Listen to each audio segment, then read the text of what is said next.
అసెంబ్లీకి వెళ్ళేది లేదన్న జగన్ మీరేమంటారు? వైఎస్ జగన్ అసెంబ్లీకి వెళ్ళకూడదన్న నిర్ణయంపై విమర్శలు వస్తున్నాయి. ప్రజా సమస్యలపై చర్చించేందుకు అసెంబ్లీ సరైన వేదిక అని, ప్రతిపక్ష హోదా ఉంటేనే వెళ్తామంటే ఎలా అని ప్రశ్నిస్తున్నారు. అసెంబ్లీలో 10% సీట్లు లేని వైసీపీకి ఎలా ఇస్తారని కూటమి శ్రేణులు నిలదీస్తున్నారు. అసెంబ్లీలో ఎక్కువ సమయం మాట్లాడేందుకు ప్రతిపక్ష హోదా ఇవ్వాల్సిందేనని వైసీపీ అభిమానులు డిమాండ్ చేస్తున్నారు. దీనిపై మీ కామెంట్ ఏంటి?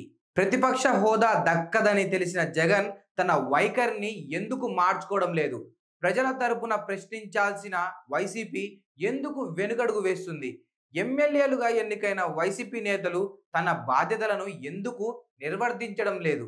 రాదని తెలిసిన ప్రతిపక్ష హోదా నినాదంతో ప్రజలను మోసం చేస్తున్నారా?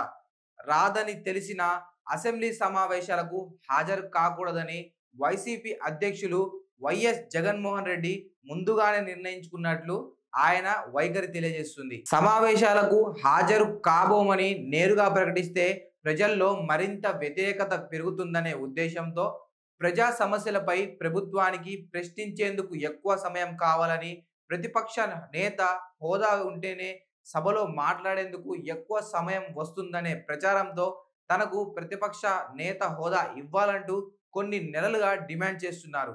వాస్తవానికి శాసనసభలోని మొత్తం సభ్యులలో 10% సీట్లను సాధించిన పార్టీకి ప్రతిపక్ష హోదా దక్కుతుంది. ప్రతిపక్ష హోదా దక్కాలంటే ఎన్ని సీట్లు ఉండాలనే ప్రత్యేక నిబంధన లేకపోయినప్పటికీ ఇదొక సంప్రదాయంగా వస్తుంది. ఈ సంప్రదాయంగా 5 ఏళ్లు సీఎంగా పనిచేసిన వైఎస్ జగన్మోహన్ రెడ్డికి తెలిసినప్పటికీ తాను అసెంబ్లీ సమావేశాలకు హాజరు కాకపోవడానికి ప్రభుత్వమే కారణమనే అభిప్రాయాన్ని ప్రజల్లో కల్పించడమే లక్ష్యంగా జగన్ ముందుకెళ్తున్నట్టు తెలుస్తుంది. 5 ఏళ్లు సీఎంగా ప్రజలను ఎన్నో రకాలుగా మోసం చేస్తూ వచ్చిన జగన్ అధికారం కోల్పోయిన తర్వాత తన సహజ సిద్ధమైన స్వభావాన్ని వదులుకోలేకపోతున్నారనే ప్రచారం జరుగుతుంది. ప్రస్తుత పరిస్థితుల ప్రకారం వైసీపీకి ప్రతిపక్ష హోదా రాదనేది సుస్పష్టం. ఈ క్రమంలో ప్రజలు గెలిపించిన ఎమ్మెల్యేలు శాసనసభకు వెళ్లి ప్రజా సమస్యలపై ప్రభుత్వాన్ని ప్రశ్నించాలి. కానీ వైసీపీ తన స్వార్థ ప్రయోజనాల కోసం ప్రజా నిర్ణయాన్ని అగౌరవపరుస్తుంది. ప్రయత్నం చేయకుండానే వాస్తవానికి శాసనసభ, శాసన మండలిలో సభ్యుల సంఖ్య ఆధారంగా ఆయా పార్టీలకు మాట్లాడే అవకాశం లభిస్తుంది. కానీ కొన్ని సందర్భాల్లో సభ్యులు రిక్వెస్ట్ చేస్తే తగినంత సమయం కేటాయించే విచక్షణాధికారం స్పీకర్కు ఉంటుంది. ప్రజలకు సంబంధించిన ముఖ్యమైన సమస్యలను ప్రస్తావించేందుకు సభ్యులు ప్రయత్నం చేయవచ్చు. సమస్య తీవ్రత ఆధారంగా స్పీకర్ సభ్యుడికి ఎంత సమయం కేటాయించాలనే నిర్ణయం తీసుకుంటారు.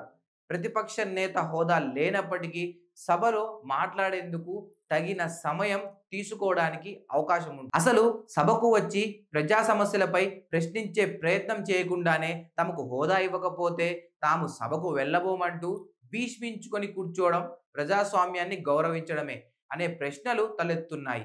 ఇప్పటికే జగన్ తన వైఖరి మార్చుకుంటారా, లేదంటే ప్రజలను మోసం చేసే ధోరణిలోనే ముందుకెళ్తారా అనేది తెలియాలంటే మరికొద్ది రోజులు వేచి చూడాల్సింది.